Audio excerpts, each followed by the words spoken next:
요한복음 18장 10절부터 14절 말씀 한 목소리로 10절부터 14절 말씀을 함께 읽겠습니다. 시작.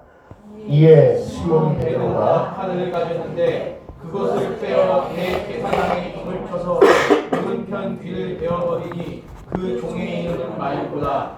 예수께서 베드로가 이르시되 칼을 가지시되 아버지께서 주신 잔을 내가 마시지 아니하겠느냐 하시니라. 이에 군대와 전부장과 유대인의 아랫 사람들이 예수를 잡아 결박하여 먼저 안나스에게로 끌고가니 안나스는 그 해의 대제사장인 가야바의 장이니라. 가야바는 유대인들에게 한 사람이 백성을 위하여 죽는 것이 유익하다고 권고하던 자라. 아멘. 오늘 말씀의 제목은 만일 베드로의 열심 속에서 아무런 흠을 발견할 수 없다고 할지라도 라는 제목으로 말씀을 전하겠습니다. 기도하겠습니다. 하나님, 이 시간 말씀을 전할 때 성령 하나님께서 설교자의 입술을 주장하여 주시고 우리 모두의 귀를 심령을 주장하여 주셔서 주의 말씀을 듣고 그렇게 깨닫고 깨달은 바대로 살기를 간절히 소망하는 참 믿음의 사람들 될 수 있도록 인도하여 주옵소서. 오직 성령 하나님께서 이 설교 시간을 통하여 저희들의 심령 가운데 참 믿음을 불어넣어 주시고 그 믿음이 굳건해지게 도와주시옵소서. 예수님의 이름으로 기도하옵나이다. 아멘. 신자의 기본적인 자세는 늘 어떤 일을 당할 때마다 하나님의 뜻인가 혹은 하나님의 뜻이 아닌가 또는 하나님의 의도가 무엇일까 라고 하는 생각을 하는 자세에 있습니다. 그것이 바로 신자의 기본적인 삶의 태도이고 자세인 것입니다. 특별히 고난이나 환난을 당할 때는 더욱 그렇습니다. 몸이 아프거나 심령 가운데 어려움을 당했을 때는 하나님께서 나에게 원하시는 뜻이 무엇일까? 하나님의 의도는 무엇일까? 하나님께서 무엇 때문에 나에게 이러한 일을 허락하셨을까? 라는 생각을 해보는 것이 마땅한 신자의 심령의 태도인 것입니다. 그뿐만 아니라 좋은 일을 당했을 때, 또 사업이 번창했을 때, 건강했을 때도 하나님의 뜻이 무엇일까? 하나님께서 나에게 원하시는 것이 무엇일까? 어떠한 연유로 나에게 이러한 건강을 허락해 주셨을까를 기억하고 생각하는 것이 바로 신자의 마땅한 삶일 것입니다. 우리는 때로는 우리 몸이 건강치 못할 때, 즉 병을 얻었을 때는 하나님의 뜻이 무엇인가? 왜 나를 아프게 하셨을까? 이런 생각을 하지만 평소에 건강할 때는 그런 생각을 하지 않는 경우들도 많이 있습니다. 그러나 건강할 때나 건강하지 아니할 때나 부자일 때나 가난할 때나 환난을 당할 때나 그렇지 않을 때나 모두 다 하나님의 뜻이 있으며 하나님의 섭리 가운데 우리에게 이루어졌음을 우리가 안다면 늘 하나님의 뜻을 생각하고 하나님께서 나에게 무엇을 원하실까라는 것을 기억하는 것이 마땅한 자세일 것입니다. 그러나 그 모든 생각이 하나님 말씀에서 벗어난다면 그것은 모두 다 악한 것입니다. 하나님 말씀에서 벗어나서 무언가를 생각하고 무언가를 계획하고 누군가의 뜻을 생각한다면 그리스도께서는 그것을 단죄하십니다. 죄라고 규정하십니다. 뉴스에 보니까 씨가 어떠한 사건에 연루가 되어서 징역을 받고 법원에서 나오는 그런 모습을 카메라에 담았습니다. 그런데 그가 크리스찬이기는 하지만 모든 일에는 다 뜻이 있습니다. 그래서 당신의 징역을 받았음에도 불구하고 그렇게 여유 있게 웃으면서 나오십니까? 라고 물어보니까 모든 일에는 다 뜻이 있다고 생각한다. 그러므로 내가 이렇게 형을 받았지만 다 뜻이 있다고 생각한다. 근데 거기서 그 뜻이라는 게 하나님 아버지의 뜻을 이야기하는지, 아니면 우리가 알고 있는 그 연예인의 어떤 특이한 그런 사상에 의해서 뜻이라고 얘기했는지 저는 알 수는 없습니다. 그러나 저는 개인적으로 그분의 말씀의 속뜻은 알 수 없지만 우리 모두가 참 그렇게 고백해야 될 필요가 있다. 형을 받고 나왔음에도 자신의 죄를 인정하고 하나님의 뜻이 있다. 그것이 우리의 삶 속에 적용될 수 있다면 참 좋겠다는 생각을 해보았습니다. 그러나 그 연예인도 마찬가지고 우리도 마찬가지고 그 뜻을 하나님 아버지의 뜻이라고 생각하지 않는다면, 다 알고 보니까 그 말의 뜻이 다 판사님의 뜻이 있죠 라고 이야기한 것이라면 그것은 아무런 쓸모가 없는 말이 된다는 것입니다. 그러나 하나님의 뜻이 계시겠죠 라고 이야기한다면 그것은 참으로 아름다운 신앙의 고백이 될 것입니다. 분명한 것은 그리스도께서는 하나님의 말씀을 떠나서 생각하는 그 모든 것을 악하다고 단죄하신다, 죄로 규정하신다라는 것입니다. 오늘 본문에서요, 그 하나님의 뜻 가운데, 하나님의 말씀 가운데서 생각하고 말하고 행동하는 최고의 표본이신 예수 그리스도께서 오늘 행동을 통하여 우리에게 말씀해 주십니다. 또한 하나님의 말씀과 뜻을 벗어나서 행동한 베드로의 모습을 통하여 우리가 반면교사를 삼아야 될 줄 믿습니다. 10절에 보니까요, 이렇게 나와 있습니다. 시몬 베드로가 칼을 가지고 있었답니다. 오늘 예수님께서 이제 끌려가시는 그런 장면이죠. 누가 예수님을 팔았죠? 가룟 유다가 예수님이 어디에 있는지를 팔았죠. 그리고 예수님이 있을 만한 곳을 천부장과 유대인의 하수들과 군부대를 동원하여서 예수님을 찾아온 것입니다. 예수님께서는 잡히실 줄 아시면서 바로 제자들과만 알고 있는 그 공간에 와 계셨던 것입니다. 유다에게 팔려가기 위하여 그 자리에 계셨던 것이죠.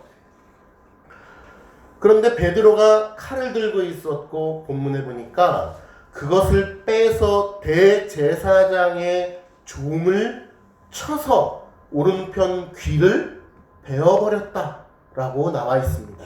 추정컨대 베드로는 귀를 베려고 벤 것이 아닐 것이다.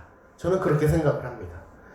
그냥 칼을 어깨나 얼굴에다가 휘둘렀는데, 아무데나 휘둘렀는데 귀가 다행히 맞은 것이죠. 귀만 정교하게 귀를 베려고 했던 것은 아닐 것이라고 저는 생각을 합니다. 하지만 하나님의 섭리와 은혜 가운데 귀만 벨 수 있었던 것 같아요. 그 귀를 베어버렸으니 그 종의 이름이 뭐라고 이야기합니까? 말고. 그러니까 저는 이걸 어떻게 외웠냐면, 예수님을 찾으려고 왔던 그 군대 사람이 예수님을 막 찾는 거예요. 거기서 예수가 누군지 모르잖아요. 결국에는 예수가 누군지 어떻게 알게 되었죠? 유다가 예수님에게 입 맞췄잖아요. 그래서 내가 입 맞추는 자가 바로 그니라 라고 얘기했잖아요. 근데 찾으러 왔던 사람이 예수님을 막 찾다 보니까 네가 예수냐? 아니면 말고. 네가 예수냐? 아니면 말고. 이렇게 찾다가 이름이 말고가 되었다. 자, 베드로에게 귀가 베어진 사람의 이름은 말고다 라고 하는 사람입니다. 그런데 오늘 이 요한복음의 저자는요, 불법적인 방법으로 자신의 선생을 지키려고 했던 이 어리석은 열심에 대해서 오늘 기록하고 있다는 것입니다. 베드로는요, 중요합니다. 나름 자신만의 방법으로 열심을 다하여 예수님을 지키려고 했습니다. 그 방법이 무엇이냐? 바로 칼집에서 칼을 빼어들어 자신들을 결박하려고 하는 사람들을 해하려고 했던 것입니다.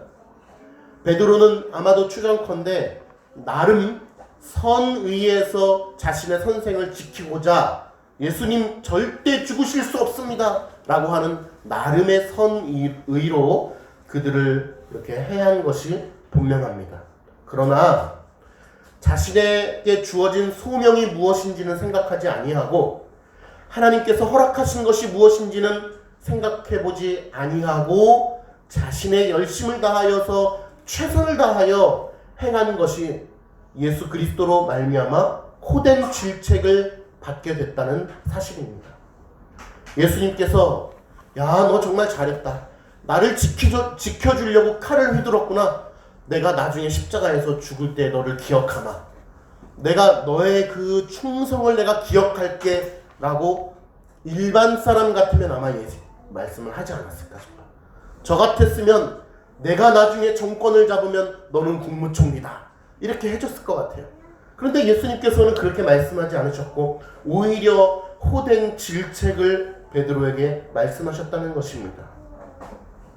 이 예를 통하여 예수님께서는 우리에게 무엇을 말씀하시는가? 바로 네 뜻대로 행하는 모든 일은 다 악하다, 죄다 라고 하는 것을 말씀하고 있는 것입니다. 이것은 우리가 신앙생활을 해가는 우리에게 특별히 말씀해 주시는 것임을 잘 알고 받아들여야 합니다. 왜냐하면 이 시대는 어느 시대나 마찬가지였지만 신앙의 열심이라는 미명하에 자기가 하는 모든 일을 합리화시켜버리는 신앙인들이 참으로 많기 때문입니다. 그것은 이 시대를 살아가는 신앙인들이 가장 자기 자신도 모르게 범하는 죄 중에 하나이기 때문입니다. 나가서 어떤 눈에 보이는 죄를 짓는 것은 그나마 덜 위험합니다. 성도들이 보기에도 야, 저거는 잘못된 거지, 저거는 죄지, 야, 저거는 정말 저 사람은 저러면 안 되는데 라고 눈에 보이고 느껴지는 것은, 들리는 것은 그나마 위험하지 않아요. 물론 안 되는 거지만 덜 위험해요. 왜냐? 주변에서 충고해 줄 수 있거든요. 주변에서 말씀으로 권면해 줄 수 있거든요. 그리고 권징을 통하여 말씀으로 그를 바로잡을 수 있거든요. 그런데 가장 위험하고 무서운 것이 무엇이냐? 바로 신앙의 열심이라고 하는 테두리 안에서 하나님을 향하여 섬긴다라고 얘기했던 그 최선을 다하여 섬기는 신앙인들의 그 교만함인 것입니다. 그 교만함은 바로 내 뜻대로, 나름의 방법대로 하나님을 섬기는 것이며, 그것은 제2계명에서 분명하게 우리에게 언급하고 있고, 출애굽 당시에 이스라엘 백성들이 금송아지를 만들므로 말미암아 그 2계명을 어겼던 사실을 우리는 잘 알고 있습니다. 그러므로 하나님 말씀의 테두리 안에 있는 그 열심이 아니고는 하나님 앞에서 죄다라고 단죄받는다라는 것입니다. 베드로의 열심 속에서 아무런 흠을 발견하지 못한다 할지라도 그것은 말씀 안에 하나님의 뜻 가운데 있는 것이 아니라면 그것은 죄다라고 그리스도께서 말씀해 주시는 것입니다. 저희가 벨직 신앙을 공부할 때도 드린 말씀이 있지만 아무리 옳은 것처럼 보인다 할지라도 그 기초가 말씀에 기초한 동기가 아니고는 옳은 일이 될 수 없음을 말씀드린 적이 있습니다. 똑같이 주의를 거룩하게 지킨다라고 예배에 나오고 또 집에 가서도 오늘 살펴봤던 말씀을 상고하고 가족들과도 어떠한 외민이라든지 그 외에 교리 공부들을 나누면서 또 교제를 나누면서 주 안에 교제를 나눈다 할지라도 여러분 그 동기가 하나님의 말씀을 따라 살려고 하는 그 선한 의지가 아니고는 그것은 죄라는 것입니다. 똑같이 교회에 나와서 앉아서 예배를 드리고 말씀을 듣는다 할지라도 누군가는 너는 죄다, 그것은 악하다라고 단죄받을 수 있다는 것입니다. 그 마음의 동기가 어떠냐에 따라서 달라지는 것이죠.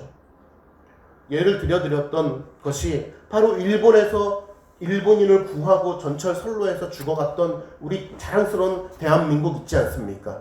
그러나 그의 그 선한 행위가 우리가 볼 때는 선할지라도 그 안에 그리스도와 하나님의 말씀에 근거한 선한 행위가 아니었다면 그의 선함은 악하다라는 것입니다.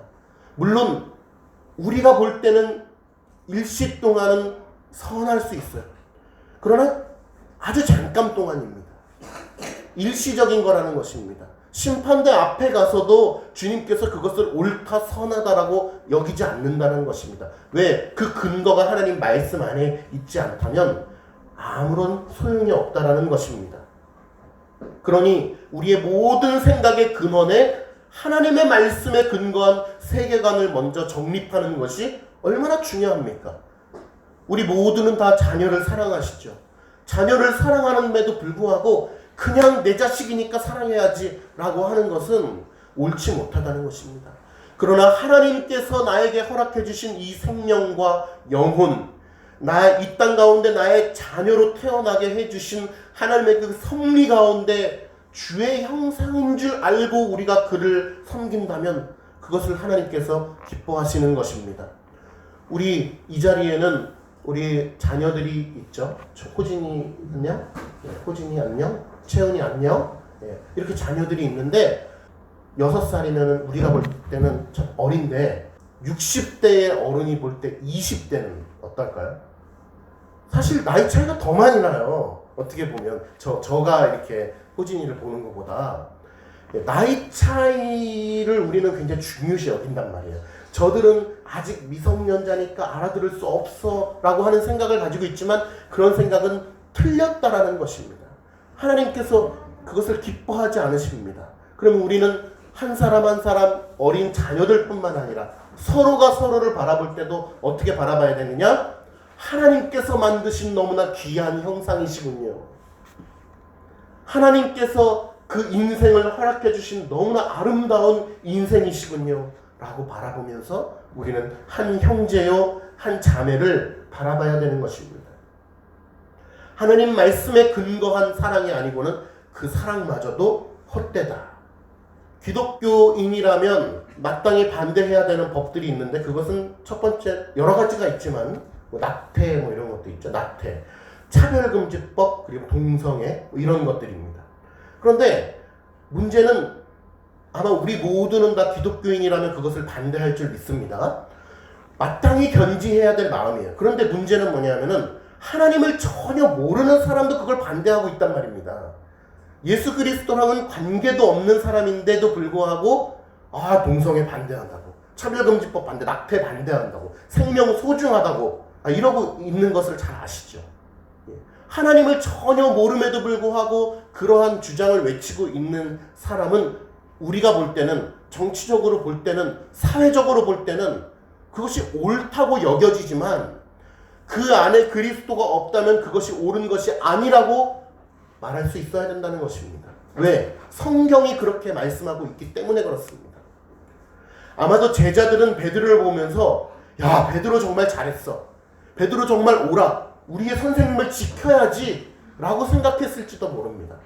그러나 하나님의 법 가운데 그 말씀 가운데 있는 행위가 아니라면 그것을 옳지 않다. 극히 일시적으로 옳아 보이는 것처럼 보인다. 다시 말할게요. 극히 일시적으로 옳은 것처럼 보이는 것입니다. 하나님 말씀이 그 속에 없다면. 여러분, 예수님께서 결국에는 십자가에서 죽으시고 피를 흘리시고 살이 찢기시고 다시 부활하심으로 그분의 영광이 드러나셨죠. 그리고 그 예수 그리스도라고 하는 이름이, 십자가라고 하는 그 명칭이 우리의 삶 속에 가장 영화롭고 은혜롭고 우리를 구속해 주신 하나님의 은혜의 도구요, 하나님의 아드님이 되셨음을 우리 모두가 다 부인하지 않을 것입니다. 그런데 그 이유가 베드로 덕분이에요 라고 생각하는 사람이 있나요? 그런 종교가 있습니다. 베드로 덕분에 예수님이 이렇게 됐어. 베드로도 일조했지. 심지어는 어떻습니까? 가룟 유다도 하나님의 뜻에 따라 사용된 것 아닙니까? 가룟 유다도 결국 잘한 것 아닙니까? 예수님께서 십자가에 매달려 죽으시게끔 일조한 것 아닙니까? 라고 이야기를 한다는 것입니다. 그렇지 않습니다. 그리스도께서 십자가에 매달리시고 하나님의 영광 가운데 그분께서 우리에게 나타나신 것은 오직 하나님의 뜻과 그분의 영광 가운데 일어난 일이지 그 누구도 그것을 돕거나 일조한 것은 없는 것입니다. 만약에 그렇게 된다면 정말로 신인 협동설이 많게 되는 것이죠. 우리도 뭔가 좀 일조해야 구원이 이루어질 수 있는 것 아닌가라고 생각하는 것입니다. 예수님께서는요, 천부장과 군대에 대하여 폭력을 행사한 베드로의 소행에 대해서는 정죄하셨습니다. 왜냐? 하나님께서 부여하신 권위, 자, 천부장, 유대인들, 제사장들, 또 군대, 하나님께서 부여하신 권력에 저항하는 것이기 때문에, 그러니까 법적인 테두리를 벗어나서 저항하는 것은 강도의 소행과 다를 바가 없다고 생각하기 때문입니다. 그리스도께서는 이미 세상으로부터 막 정죄받고 있으신 상황이에요. 그런데 그 상황에서 폭력을 일으켜서 무언가를 막아보겠다라고 하는 것은 오히려 세상으로부터 더 정죄를 받기에 좋은 건덕지를 드러내는 것입니다. 베드로는 잠시 후에 보면은 다음 주 다다음 주에 나오겠죠. 잠시 후에 보면은 너 예수 그리스도의 제자 아니냐라고 유대인들이 물어볼 때 어떻게 부인했습니까? 나는 그를 알지도 못한다라고 얘기하는 그 부인하는 베드로의 모습이 나옵니다. 자신의 말로도 자신의 믿음을 증명할 수 없게 될 베드로가 자신의 칼로 자신의 믿음을 증명할 수 없는 것입니다. 예수님께서 명령하시지도 않은 일을 본인이 행하고 있는 것이죠. 늘 그랬지만 기독교는 세상에서 늘 핍박을 받습니다. 그건 예수님 시대 때나 지금이나 마찬가지죠. 더군다나 현재는 어떻습니까? 일부 타락한 목회자들과 타락한 교회들의 모습으로 인하여, 특별히 타락한 교리의 모습으로 인하여 세상이 늘 교회를 비난하고 조롱하고 있습니다. 이럴 때 우리가 어떻게 해야 되겠습니까? 칼을 들고 총을 들고 나가서 그들과 싸워야 되겠습니까? 그것이 아닙니다. 오히려 예수님과 같이 더욱더 말씀에 순종해야 됩니다. 우리 교회가, 기독교가, 참 믿음의 사람들이 이 세상에서 존경받고 빛과 소금의 역할을 잘 감당할 수 있는 것은 말씀에 순종하는 길 외에는 없다는 것입니다. 나가서 도덕적인 일을 하고 선행을 하고 착한 일을 하는 것도 중요하지만 그 모든 것이 다 그리스도의 말씀에 귀속되었기 때문에 그러한 삶을 살아가는 것이 아니고는 소용이 없는 것입니다. 이럴 때일수록 우리가 더욱더 말씀을 가지고 살아가야 되고, 말씀 안에서 순종해야 되고, 말씀 가운데 행하려고 노력해야만 바로 예수 그리스도의 이름을 높일 수 있는 것입니다. 세상은, 대한민국은 아직도 기독교인들에 대한 희망이 남아있어요. 만약에 범죄를 저질렀는데 알고 보니까 교회 다니는 사람이래. 이러한 상황 속에서 당연하네. 기독교인이니까 저런 범죄를 저지르지 이러진 않잖아요. 그 유일한 방법은 바로 우리가 우리의 삶 속에서 말씀에 순종하여 살아가는 것입니다. 오늘 본문의 이 교훈에서 우리는 열심을 절제하는 법을 배워야 됩니다. 베드로는 참으로 열심히 자신의 선생님을 지키고자 했습니다. 그러나 그 열심을 절제하는 법을 배워야 된다는 것입니다. 더 쉽게 얘기하면 말씀 안에서만 열심을 내는 것을 우리가 잘 배워야 되는 것이죠.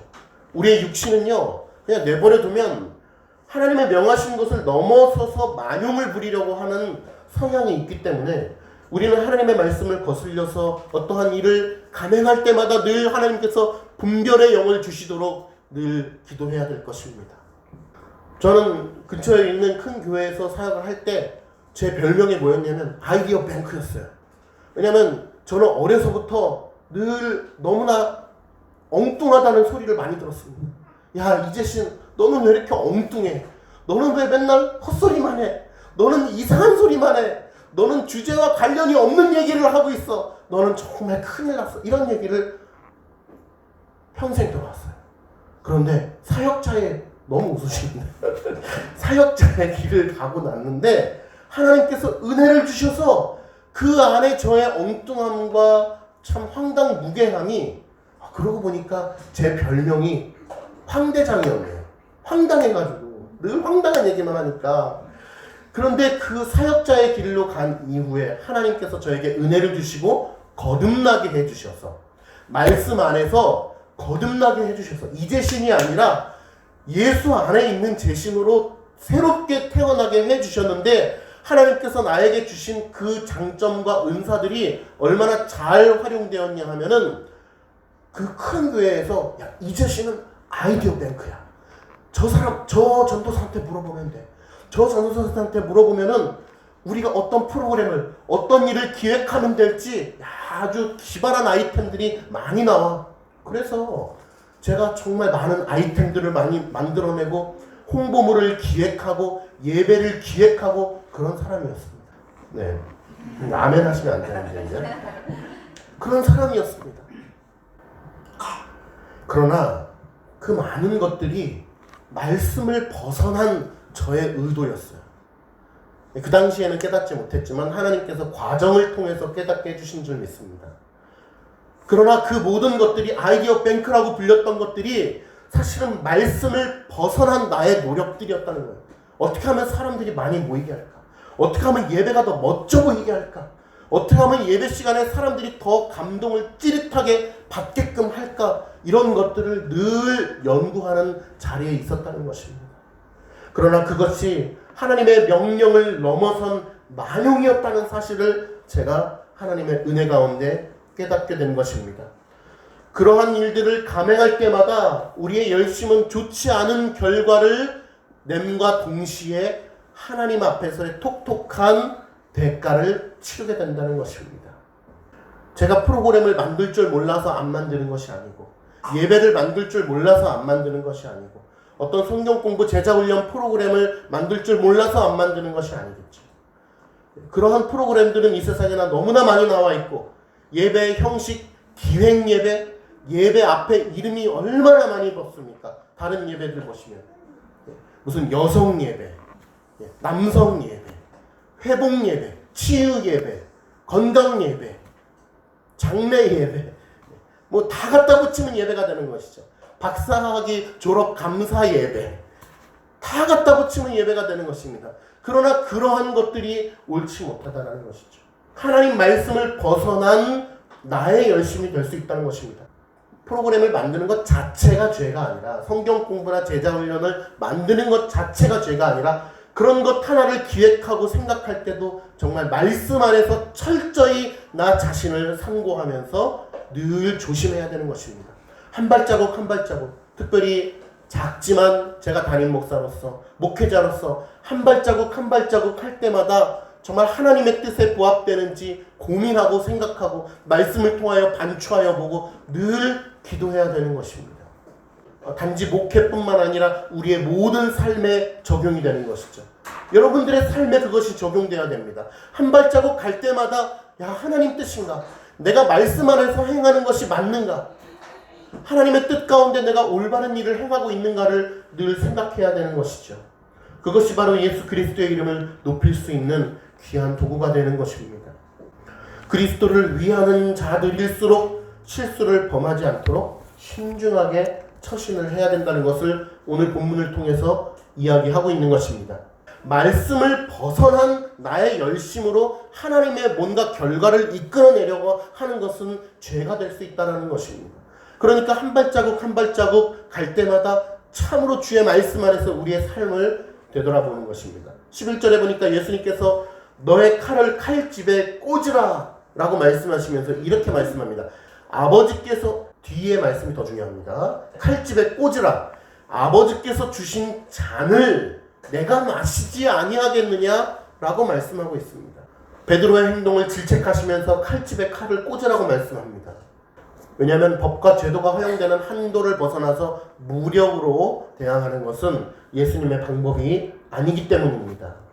자신이 받은 소명을 넘어서서 무언가를 하려고 하는 것은 비록 세상으로부터 갈채를 받는다 할지라도 하나님께서는 단죄하신다. 하나님께는 인정을 받지 못한다. 그러므로 말씀을 듣고 있는 우리 성도님들, 정말로 말씀 안에서 행하기를 간절히 소망하는 마음으로 삶을 사셔야 됩니다. 그러면서 예수님께서 주신 잔을 내가 마시지 아니하겠느냐라고 말씀합니다. 이것은 뭐냐면 자, 성경에서 표현되는 잔이라고 하는 것은 보통 하나님께서 내게 주신 어떠한 섭리 가운데 내 인생 가운데 주신 소명을 이야기하는 것입니다. 여러분 인생 가운데 하나님께서 주신 잔은 무엇입니까? 때로는 달콤한 잔도 있고 쓴 잔도 있을 것입니다. 오늘 예수님께서 말씀하시는 잔은 무엇이죠? 바로 택한 백성들을 위하여 그들을 구원하시기 위하여 십자가에서 피를 흘리시고 살이 찢기시는 그 고난의 잔을 이야기하는 것입니다. 하나님의 뜻 가운데 자기에게 부여해 주신 그 잔을 내가 마땅히 받지 아니하겠느냐, 베드로야. 그러니까 너무 무력을 사용해서 그렇게 대항하지 말아라. 내가 어차피 잡혀가려고 이곳에 온 것이다 라고 말씀하고 있는 것입니다. 왜? 자신의 의를 드러내기 위해서가 아니요, 하나님의 명령이요 하나님의 뜻이기 때문에 그곳에 스스로 잡혀가시기 위하여 오신 것입니다. 하나님께서 정하신 그 잔을 마땅히 받기를 소망하시는 것이죠. 때로는 이 칼빈은 이런 자들을 통해서 이런 자들을 광신도라고 표현했는데요. 이러한 광신도들 중에 이러한 사람들이 있어요. 뭐냐 하면 하나님께서 내게 주신 모든 것은 다 우리에게 허락하신 잔이니까 기도할 필요 없다. 자, 내가 만약에 병에 걸렸어요. 그랬을 때 하나님께서 주신 잔이니까 이건 이 잔을 거두어 가소서라고 기도할 필요 없다라고 얘기하는 그런 사람들이 있는데, 우리는 우리에게 어떠한 환난과 고난이 왔을 때 하나님께 기도하는 것이 마땅합니다. 그런데 단서가 있죠. 바로 하나님의 뜻 안에서 기도해야 되는 것입니다. 하나님의 뜻을 우리가 어떻게 압니까? 말씀에 있습니다. 하나님의 뜻을 우리가 따로 안테나를 펼쳐서 따로 받아야 됩니다. 목사님, 요즘에 뭐 그런 사람들 있죠. 저기 국회의원과 강화문에 가니까 자기 자신만 하나님과 이렇게 마치 얘기하는 듯이 얘기하는 그런 건 잘못된 것입니다. 하나님의 뜻이 어딨냐? 어느 특정한 목사를 통해서 부어지는 것이 아니라 말씀 안에 있다는 것입니다. 말씀 안에 그 하나님의 뜻이 있기 때문에 그 말씀 안에서 하나님께 기도하는 것입니다. 오히려 기도하지 않는 것은 게으른 것입니다. 아유, 하나님의 뜻이겠지 뭐 기도할 필요 없어. 이것은 오히려 게으르다고 하나님께서 책망하신다는 것입니다. 기도하되, 열심을 다하여 기도하되, 때로는 나의 필요를 주님께 간절히 구하되 하나님의 뜻 안에서 구하는 것입니다. 그러므로 하나님의 뜻이 성경 가운데 명시된 것들도 있지만 명시되지 않은 것들도 많잖아요. 그런 것은 우리가 알 수 없는 것이죠. 알 수 없을 때는 뭐 어떻게 기도해야 됩니까? 하나님의 뜻을 구하며 기도하는 것이죠. 그러므로 하나님의 뜻을 구하는 자는 내 병이 낫기를 간절히 원하며 하나님께 기도하지만 결과적으로 내 병이 낫지 않을지라도 하나님의 뜻을 존중하는 마음의 태도가 있을 것입니다. 간절히 열렬히 기도했는데 하나님 내 병을 왜 낫게 해주지 않습니까? 라고 결국 나중에 천국 가서 따질 수 없는 것 아닙니까?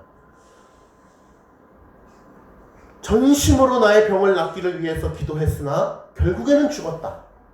천국 가서 따질 거예요? 그렇지 않죠. 야, 결국에는 내가 죽는 것이 하나님의 뜻이었구나 라고 받아들이게 되는 것이죠. 그러므로 하나님의 뜻을 구하며 기도하는 자들은 간절히 원하는 마음을 가지고 하나님께 아뢰긴 하지만 그 결과를 내가 규정하지는 않습니다. 결과는 하나님의 것. 오늘 예수님께서는 하나님의 뜻을 좇는 마음으로 그렇게 어린 양처럼, 끌려가는 어린 양처럼 오늘 원수들의 손 앞에 서 있는 것입니다. 12절에 보니까요. 18장 12절. 이에 군대와 천부장과 유대인의 아랫사람들이 예수를 잡아 결박했다. 결박했다는 건 이제 잡았다는 것이고 아마도 밧줄로 묶지 않았을까 싶습니다. 예수님을 결박했다. 예수님은 지난주에 말씀해 드렸지만 어떤 분이십니까? 내가 그다 라고 하는 말씀 한마디로 온 병사들을 땅에 엎드리게끔 하셨습니다. 그것은 제가 이적이라고 말씀드렸죠. 엄청난 기적을 사람들 앞에서 보였어요. 근데 그럼에도 불구하고 오늘 밧줄로 결박되는 모습을 보여주고 계십니다. 그럼 우리는 이런 질문을 할 수 있어요. 어차피 잡혀가실 건데 뭐하러 그런 기적을 보여주셨지? 라고 하는 생각을 할 수 있습니다.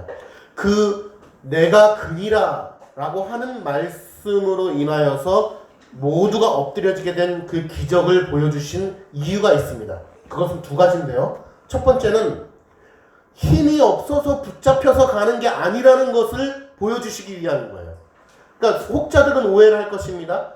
야, 힘이 없어가지고 붙잡혀 가는 거 아니야? 이제 초능력이 다한 거 아니야? 그게 아니라 스스로 잡혀가시는 것임을 보여주시기 위해서 우리에게 그것을 보여주신 것입니다. 두 번째 유익은요, 전적으로 자의에 의해서 죽음을 받아들이셨음을 증명하는 것입니다. 천지의 창조주이신 하나님께서요, 힘이 없어서 피조물들에게 잡혀가지 않으신다는 것입니다. 그 죽음을 선택하신 것은 바로 하나님 당신이세요. 그분께서 스스로 선택하셔서 오늘 결박되어서 원수들의 자리에 나아간다는 것을 보여주시는 것입니다. 그러므로 오늘 예수님께서는 말씀 한마디로 병사들이 엎드려지게 만든 것은 사실은 그분의 능력을 철저히 자제하신 것입니다. 그분의 능력을 조금만 보여주셨더라면 그 자리에 있는 모두가 다 죽었을 것입니다. 그러나 원수들마저도 하나님의 섭리 가운데 사랑해 주시는 마음으로 그분의 능력을 자제하셔서 단지 그 정도로만 보여주시고 내가 스스로 잡혀가는 것임을 천명해 주시고 계신 것입니다. 그러나 우리가 잘 알다시피 그분께서 잡혀가신 것은 누구를 위함입니까? 바로 우리의 영혼을 위하여 죄와 사탄의 사슬에 자기를 내어주신 것입니다. 오늘 이 말씀을 듣고 있는 우리 자신을 위하여, 나를 위하여 2000년 전에 십자가에 예수 그리스도께서 스스로 잡혀가셔서 결박당하시고 침뱉음과 모욕을 당하시고 십자가에서 죽으시고 피를 흘리셨다는 사실입니다. 그 사실이 2000년 전의 사건이지만 지금 이 순간에 내 가슴에 다가오지 않는다면 그것은 참으로 안타까운 사실일 것입니다. 13절, 먼저 누구에게로 끌고 갔대요? 안나스에게로 끌고 가니, 안나스에 대한 설명이 나오는데, 안나스는 그 해의 대제사장인 가야바의 장인이다. 참 가족관계가 복잡하네요, 보니까. 자, 이 말씀은 이제 왜 나왔냐면 다른 복음서에는 나오지 않았는데요. 다 설명드릴 수는 없지만 쉽게 얘기하면은 안나스는 직전 대제사장입니다. 근데 잘 아시다시피 대제사장의 임기는 몇 년인지 아세요? 대제사장의 임기? 종신직입니다. 그러니까 대제사장이 죽어야만 다음 대제사장이 세워지는 거예요. 그러니까 종신직인데 이게 어떻게 된 거냐면 이스라엘 백성들이 로마의 지배를 받기 시작하면서 대제사장이라고 하는 그 중요한 직책마저도 정치권에 휘둘려가지고 이렇게 정치에 얽매인 사람들이 한마디로 낙하산으로 이렇게 꽂아지는 것입니다. 그러니까 안나스가 가야바의 장인임에도 불구하고 아직 죽지도 않았는데 가야바가 그 대제사장의 자리에 있는 것입니다. 그러니까 쉽게 얘기하면 지금 역사적 배경은 가야바가 대제사장인 상황에서 예수님께서 지금 결박당해서 지금 잡혀가고 있는 것이다 라는 것을 말씀하고 있는 것입니다. 14절, 가야바는 유대인들에게 한 백성이, 이게 중요합니다. 가야바는 유대인들에게 한 사람이 백성을 위하여 죽는 것이 유익하다고 권고하던 자러라. 자, 우리 말씀 하나 찾아볼까요? 요한복음 11장. 몇 장만 앞으로 넘기시면 되시죠? 11장 50절에서 52절. 가야바가 이렇게 이야기한 적이 있습니다. 그런데 이 이야기는 너무나 참 신비롭게도 예수를 저주하기 위하여 한 말이지만 하나님께서는 그 입술을 바꾸어 주셔서 사실은 예수 그리스도의 구속에 대한 놀라우신 비밀을 언급해 주신 사건입니다. 11장 50절에서 52절 한 목소리로 읽겠습니다. 시작. 한 사람이 죽어서 온 민족이 망하지 않게 되는 것이 너희에게 유익한 줄을 생각하지 아니하는도다 하였으니 이 말은 스스로 함이 아니요 그 해의 대제사장이므로 예수께서 그 민족을 위하시고 또 그 민족만 위할 뿐 아니라 흩어진 하나님의 자녀를 모아 하나가 되게 하기 위하여 죽으실 것을 미리 말함이로라. 너무 놀랍지 않습니까? 그는 예수를 저주하려고 야 네가 죽어서 그냥 평안을 찾는 게 낫겠다라고 이야기하지만 대제사장의 그 심령 속에 예수 그리스도께서 그 입술을 주장하여 주셔서 그 말이 도리어 이사야 53장에 언급된 것처럼 예수 그리스도께서 온 민족을 위하여 죽으심으로 말미암아 흩어진 바 된 온 민족들을 잡으시고 주께로 돌아오게끔 하시는 그 구속의 죽음임을 이야기하는 것입니다. 그렇게 예언이라고 할 수 있겠죠. 그리스도께서 그 입술을 주장하여서 예언해 주신 그 말을 한 가야바다라고 14절에 오늘 18장 14절에 이야기하고 있는 거예요. 가야바는 유대인들에게 한 사람이 백성을 위하여 죽는 것이 유익하다라고 권고하던 그 사람이다라고 오늘 본문에서 이야기하고 있는 것입니다. 민수기 말씀에 발락 왕과 발람 선지자, 이름이 참 특이하죠? 발락 왕과 발람 선지자 이야기를 아실 것입니다. 발락 왕의 총애를 얻기 위하여 이스라엘의 선지자인데 이스라엘을 저주하고자 했던 그 발람 선지자의 입술을 주장하여 주셔서 결국에는 이스라엘 백성들을 축복하게 해주셨던 성령 하나님의 그 역사하심을 우리는 기억하고 있죠. 마찬가지로 오늘 가야바 대제사장을 통하여서 예수 그리스도의 그 신비로우신 죽으심을 이미 예언하고 있는 것입니다. 말씀을 맺겠습니다. 우리는 늘 열심히 신앙생활을 하고 있습니다. 그러나 그 열심이 말씀에 기초한 것이 아니라면 그것은 죄입니다. 누가 그렇게 이야기하는가? 성경이 그렇게 이야기하고 그리스도께서 그렇게 단죄하십니다. 제가 그러는 것이 아닙니다. 우리는 예배의 규정적 원리를 지키기를 기뻐합니다. 또한 말씀을 볼 때 적정과 절도의 원리를 지키기를 기뻐합니다. 이것은 예배 말씀뿐만이 아닙니다. 그대로 우리의 삶 속에 이어지는 것입니다. 삶 속에서도 말씀의 규정적 원리가 지켜지기를 간절히 소망합니다. 말씀의 규정적 원리를 지킴으로 우리의 삶을 살아가기를 기뻐하는 믿음의 사람들이 되시기를 간절히 축원합니다. 또한 적정과 절도의 원리로 나의 열심을 자제하기를 소망하는 참된 신앙인들이 되시기를 간절히 소망합니다. 열심을 내되 말씀 안에서만 내 열심이 있기를 간절히 소망하는 참 믿음의 사람들이 되어야 할 줄 믿습니다. 또한 열심으로 기도하되 하나님 앞에 간절히 구하며 기도하되 하나님의 뜻을 구하는 믿음의 사람들이 되시기를 간절히 축원합니다. 기도하겠습니다.